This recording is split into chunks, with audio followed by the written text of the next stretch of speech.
New legislation aims to protect Black mothers in labor. Let's talk about it.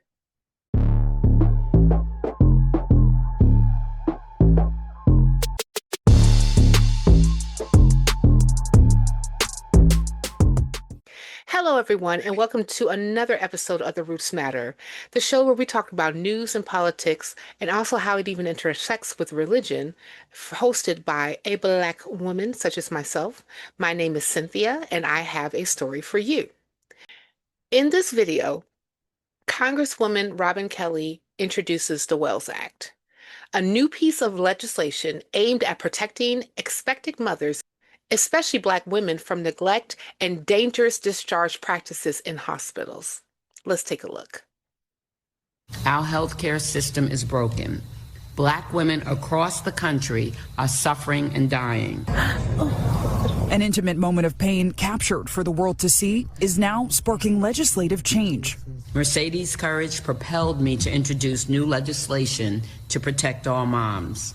Earlier this month, a Black woman, Mercedes Wells, labored for 6 hours at Franciscan Health Crown Point Hospital in Indiana before she was discharged without ever seeing a doctor. Minutes later, she gave birth in her car. The video prompted backlash, and one day after our NBC News report, In Clay, what'd you learn? Yeah, Tom, change. The hospital's president and CEO apologizing to Wells and her family, firing involved hospital staff, and mandating cultural competency training for all labor and delivery staff. And now there's new legislation, the Wells Act, announced by Illinois Representative Democrat Robin Kelly. This is a pretty swift response to an incident that happened just over a week ago. Why now? Why is this so important? And what's in it?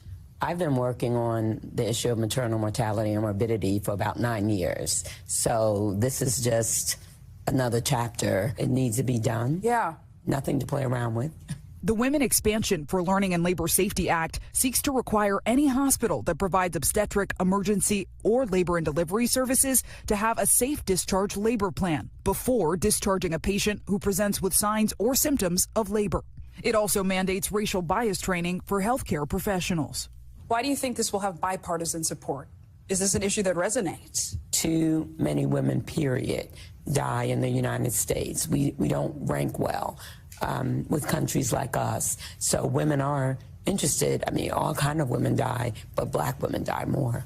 The lawmaker's office drafting the legislation after seeing video of Mercedes Wells, an Illinois resident and constituent of Representative Kelly, the two appearing in a press conference on Tuesday. The lawmaker has led maternal health legislation through Congress before, including the Maternal Health Quality Improvement Act, which passed in 2022, and she reintroduced the Care for Moms Act this week, which is not yet passed. Still, the numbers are very, very bad for Black women in the United States, still 3 times more likely to die from pregnancy-related causes than their white counterparts. So it seems that the legislation is not doing enough. What's missing? What's the missing link here? Well, I mean, racism is a big link of it, systemic racism, and that's what we have to work on. Why has this been so important for you to champion as a mother, as a lawmaker? I had no idea that this was happening until someone called me up and said, I want to tell you a story. I did not realize it was such an issue. And I hit the ground running and just learned how many people have been impacted by this. And Representative Kelly tells us she plans to bring her proposal to the floor after the holiday week. As for how that mother, Mercedes Wells, is doing, at the press conference, she told reporters that she had to go back to the hospital for pain that she described having never experienced before. So we're continuing to monitor her health postpartum. She says her daughter, Elena, is doing well. You already know I have thoughts. So, as a social worker, I've worked with all types of different people when it came to their health and making sure that they were getting the health care that they needed, no matter if it was maternal health care, if it meant that they needed to get their medication for whatever type of chronic illness that they may be dealing with at that particular time. I started my journey in social work when I was dealing and working with patients that were living with HIV. And part of my job was making sure that they had some type of resource in order for them to be able to get care medically and also to have very little to no barriers in getting their medication, because with the medication that people can take now when living with HIV, it can get their viral load so low that they cannot pass on the virus to a potential partner. And it's been working very well thus far. I know that there were initiatives getting people to zero as far as like, being able to pass on the virus to others. Unfortunately, this administration is not very conciliatory to making sure that research is continuing to happen and also medication is affordable, or even the barriers are not there any longer for people to be able to access medication. Regardless, going back to maternal health care, Black women in the United States are three more times likely to die during childbirth more than white women. And as the video said, the rates for women in the United States, period, the richest country in the world, where innovations happen all the time, well, they used to, when it came to healthcare and care in itself, women still die at a higher rate or have adverse experiences at a higher rate than some of the counterparts of other industrialized countries. Now, why is this the case? Well, the main reason why we're having such a big and huge difficult issue when it comes to maternal health care is because this country regards women as second-class citizens. And when you add the caveat to being Black and a woman, you might as well just go ahead and pack your bags, turn around and say, getting care is just not for me. At least that's what I'm being told and how I'm being shown. And around when this story came out concerning Mercedes giving birth to her daughter in a van, I believe, either a bus or a van, her husband delivered their child and he has no medical training whatsoever. There was another Black woman who was in Texas in labor, and she was just sitting in the waiting room as she was waiting for somebody to come and take her to be able to have her child, to be able to get medication. She was in pain, she was moaning, she was groaning, and the nurses just sat there. I think that she was in labor for over 30 to 40 minutes before somebody actually came and tended to her. And that's just unacceptable. It's a shame that we are dealing with something so basic as making sure that people get proper care when they're presenting themselves at a hospital, that we have to now debate it in a bill to be introduced in the halls of Congress. The math is not mathing here. And even in the video, it mentioned how there are still bills, well, one specific bill that they're still waiting for a vote on, even markup concerning maternal health. Now, I shout out Representative Kelly, who comes from Illinois. She comes from the southern suburbs outside of Chicago. And I'm glad that she's taking up the mantle for really addressing maternal health care in the United States, especially for Black women, because it's just so bad. But my fear with all of this is that there's going to be whataboutisms concerning if we can even address this particular bill, let alone issue in a holistic manner. What about other women? Why are you only mentioning Black women? There's other women that happen to live in the United States too. Yeah, we know. And here's the thing, home skillets, if you pass a bill and get it signed to actually improve maternal health care, especially for Black women, it's automatically going to improve health care for all women.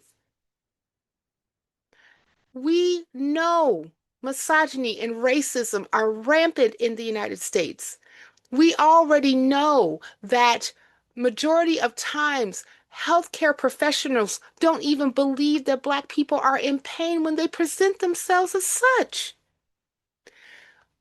Dr. Miriam Sims, often called the father of gynecology, was able to perfect his examination of women's uteruses using a speculum on enslaved Black women without using anesthesia.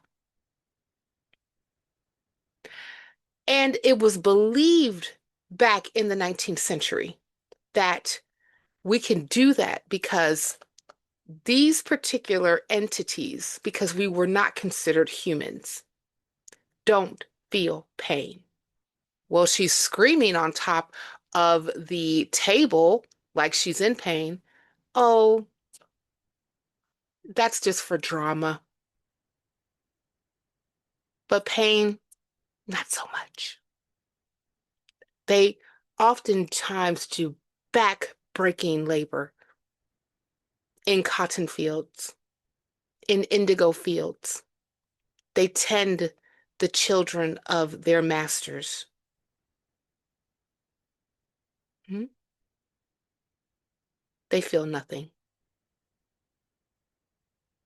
And unfortunately, that narrative has been perpetuated for centuries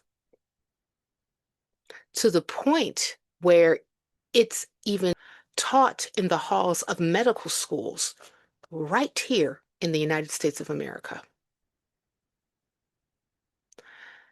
Now, do I think that the Wells Act is going to pass? Eventually. Do I think it's going to pass under this administration? No. Black women are not a priority.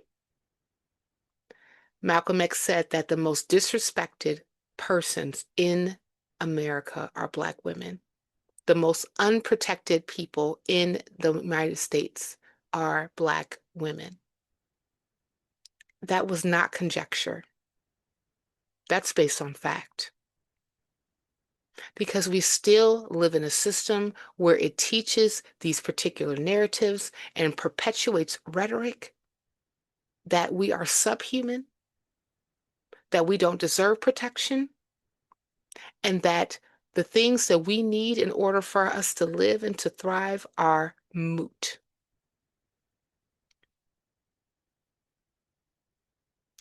So, hopefully, come the next midterms, we can get more Congress people who would be more amicable and more empathetic as women, as Black people in the United States, and also for the plight of other marginalized groups as well, that we can actually get policies that make sense, that will actually protect people and not shut them out.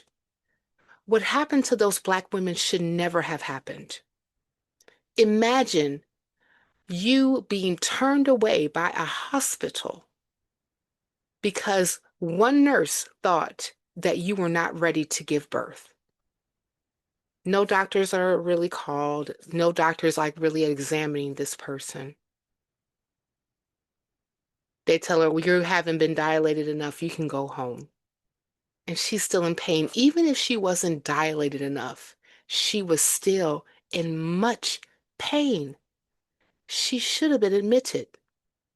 She should have been treated. She should have been treated like a human being that needed help. But that's not what she got.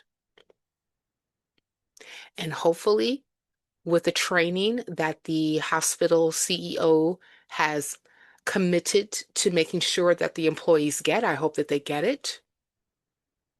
But we also know that this administration has been very adverse and showed much animus to even considering DEI policies, and especially when it comes to sensitivity training and recognizing biases in organizations that people happen to work in the public and also in the private sector.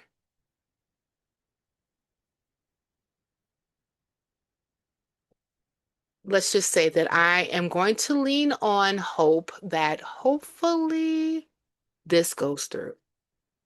And that is the video, guys. If you like the commentary, please like and subscribe to my channel.